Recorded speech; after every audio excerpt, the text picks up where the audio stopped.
Pop music used to feel like an event. Like you didn't just listen to a song, you had an era. You had the outfit, the music video, the interviews, the controversy. The top notch choreography. You knew exactly who Britney Spears was supposed to be. You knew what Rihanna was giving you in each era. You knew Beyonce was going to disappear for 6 months and come back with a completely different concept. And that's when I started thinking, did Hollywood actually save pop music with gimmicks? Because maybe the gimmick wasn't the problem. Maybe the gimmick was the reason we cared. Think about it. The artist just felt bigger. You didn't just have to be a singer, you had a persona, an aesthetic, a storyline, a world. To understand the pop star gimmick, we have to go back to Britney Spears. Because Britney Spears wasn't simply introduced to the world as a singer, she was introduced as an idea, a product. In the late 90s, the music industry was heavily invested in the teen pop explosion, and Britney was basically the perfect product for that moment. She was young, she was attractive, she could dance and she could sing, and most importantly, she could be marketed. Then her hit single, Hit Me Baby One More Time, comes out, and suddenly we have the school uniform, the pigtails, the insane choreography, the flirtatious innocence. The song becomes massive, but the image becomes just as recognizable, and that's important. Because if you take away the music video, the outfit, you still have a hit song. But when you put all those things together, you created Britney Spears, a character.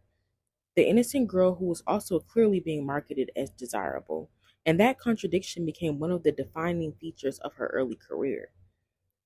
She was supposed to feel relatable and unattainable at the same time. Then she released Oops, I Did It Again. Now the formula is established: the red jumpsuit, the futuristic visuals, the choreography, the schoolgirl aesthetic evolving into something more polished and adult. But eventually, Britney had to grow up.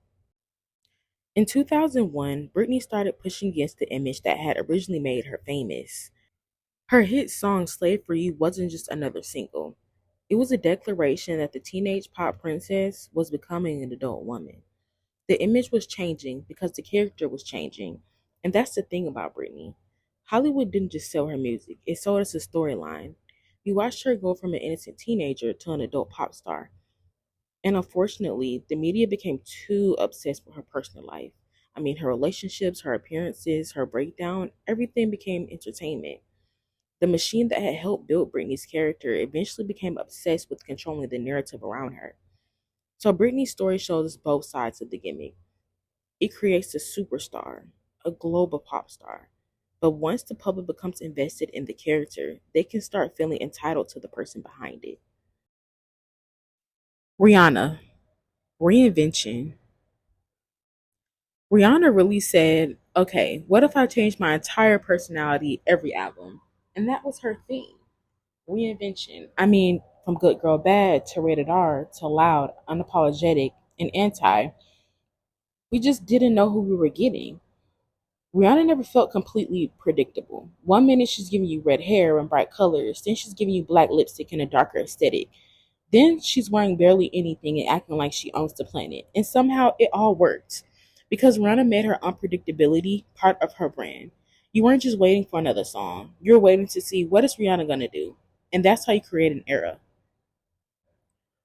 When Rihanna released her 2007 smash hit Umbrella, she wasn't presenting herself as a sweet newcomer anymore. She was transforming herself into a global superstar. She went darker with Rated R and brighter with Loud and more provocative with Talk That Talk. She just became a chameleon to change. Every time people thought they understood Rihanna, she changed the rules, and that's what made her so fascinating. A lot of artists become more successful because they find a formula and repeat it. Rihanna became successful because partly she refused to let one formula define her. Rihanna could simply do it all and sound good while doing it. She moved between pop, R&B, reggae, dancehall, hip hop, and alternative sounds, and people followed and supported. She could be weird, minimalistic, and experimental. I believe that switching her aesthetic constantly is also what helped her gain stability and longevity in the music scene. Now, Beyonce takes the exact opposite approach. Rihanna gives you more, Beyonce gives you less. And somehow that makes people want more. Beyonce's greatest branding tool might be scarcity. Think about how carefully controlled her image has been throughout her career. She doesn't constantly explain herself. She doesn't need to tell us what she's doing every 5 minutes. She can disappear, and that disappearance creates anticipation. But this wasn't always the case. Beyonce came from Destiny's Child, where the music industry already knew how to package a girl group. Then she transitioned into a solo artist and slowly developed a much more controlled identity. And eventually, she completely changed the way artists could release albums. In 2013, Beyonce released her self titled album without the traditional months long promotional campaign. No giant lead single rollout, no endless interviews explaining the concept. The album just appeared, and suddenly the release itself became the story. People weren't waiting for the album, they were reacting to it. Then Lemonade took this even further. It wasn't just a collection of songs, it was a visual album. There was symbolism, there was a narrative, there were cultural references, there were questions about her marriage and personal life. And Beyonce didn't have to sit down and explain every detail. The audience did the work.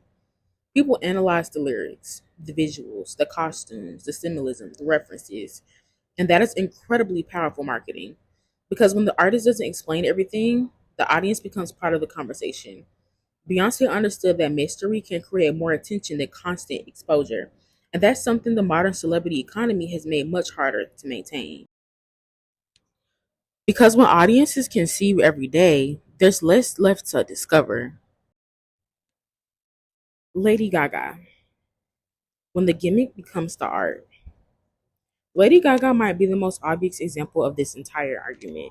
Because Gaga looked at the concept of a pop star and basically said, what if I make the character the entire point?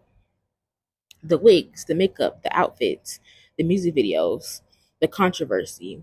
Everything was designed to make you look twice. And people sometimes dismiss this as just a gimmick, but that's literally the point.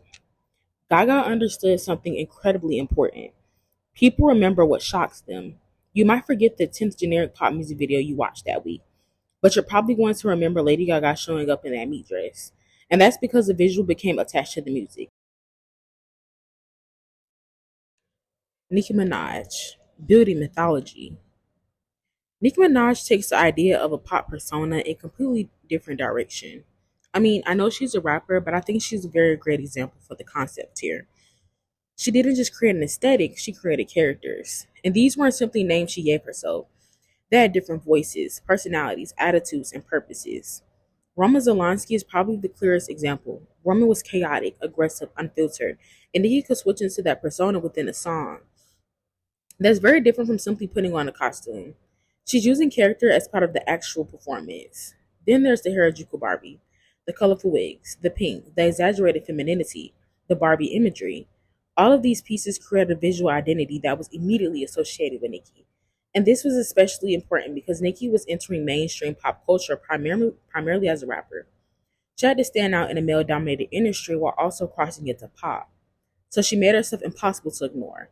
And the interesting thing is that Nicki's persona didn't prevent people from taking her artistry seriously. If anything, the characters gave her more creative space. She could be funny, aggressive, sexual.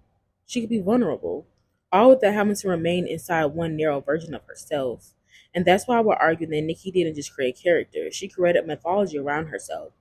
People weren't simply fans of her songs, they knew the language of Nicki Minaj's universe, and that's an extremely powerful thing to have as an artist. Ariana Grande, when a signature becomes a brand. Because she didn't create some giant alter ego, she created a signature. Ariana Grande started her career as an actress on Nickelodeon, so one of her biggest challenges was convincing audiences to see her as a recording artist. Early on, the ponytail became part of that transition. It started as a practical solution after years of coloring her hair for television, but eventually it became a visual trademark. Then you had the boots, the oversized silhouettes, the high ponytail, the hyper feminine styling, the soft, glamorous aesthetic. You could recognize Ariana Grande without even seeing her face, and that's the interesting part. A gimmick doesn't always need to be extreme, sometimes it's just consistency. Ariana's music also evolved. Girls truly leaned into 90s inspired R&B and pop, and My Everything pushed her further into mainstream pop. Dangerous Woman gave her a more mature and confident identity. Then Sweetener became more experimental. And Thank You Next turned a very personal period of her life into an incredible cohesive pop era. The visual identity helped connect all of these changes. So Ariana Grande shows us the other side of branding. She doesn't necessarily need to become a completely different person every album. Sometimes you need one recognizable element that tells the audience, this is Ariana. Now, did Hollywood gimmicks actually save pop music? Not exactly. These artists weren't successful because they wore crazy clothes or had alter egos. I mean, the music still had to be good, the performances still had to be great. They had to understand their audience. But the gimmick gave all that context. That's the part I think we overlook. A song can be amazing and still disappear. But when the song is attached to a visual, a personality, a storyline, or a cultural moment, it becomes easier to remember. Think about the difference between a viral song and an era. A viral song might dominate TikTok for 3 weeks. An era can become part of a person's childhood. People remember when they were when a particular album came out. They remember the outfit. They remember the music video. They remember the tour. They remember arguing with their friends about the celebrity drama. They remember trying to recreate the look. That's much bigger than streaming numbers. That's culture.